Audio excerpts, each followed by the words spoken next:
बच्चों, let's read the question. The question से pseudocopulation is exhibited by flower of an orchid Ophrys. Question में हमें एक statement दी, हमें बताना है कि ये स्टेटमेंट ट्रू है या फॉल्स है. इस स्टेटमेंट में हमें कहा गया है कि जो ऑर्किड होता है, ऑर्किड में सूडो कॉपुलेशन शो होती है. सो इन दिस क्वेश्चन हमारा की कॉन्सेप्ट क्या यूज हो रहा है? की concept in this question is pollination in orchid. Orchid की कौन सी वेराइटी? It is Ophrys. तो ऑर्किड में पॉलिनेशन होती है बाय इंसेक्ट्स, यानी कि they follow entomophily.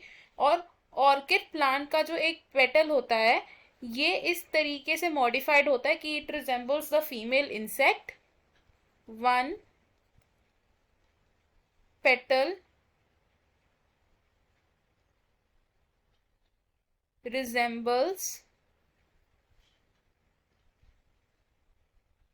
Female insect. अब क्योंकि एक पेटल फीमेल इंसेक्ट की तरह रिजेंबल करता है ऑर्किड का, तो जो मेल इंसेक्ट होता है वो अट्रैक्टेड होता है इससे. Male insect is attracted. और मेल इंसेक्ट जब इस फ्लावर की तरफ अट्रैक्ट होता है तो वो कॉपुलेट करने की कोशिश करता है, ट्राइज टू कॉपुलेट. अब इस दौरान क्या होता है, ऑर्किड के जो फ्लावर्स होते हैं वो पोलन को शेड कर देते हैं to the insect. Pollen dusted on insect.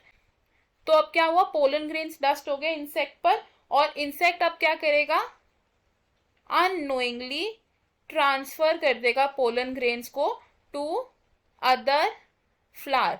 तो जब वो इंसेक्ट एक फ्लावर से उठकर दूसरे फ्लावर तक जाएगा तो वो अननोइंगली पोलन ग्रेन्स को ट्रांसफर कर देगा टू द अदर प्लांट. और इस प्रोसेस को हम क्या कहते हैं? Pollination.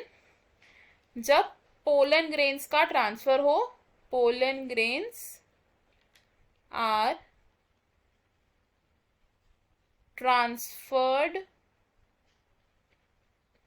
From anther to stigma.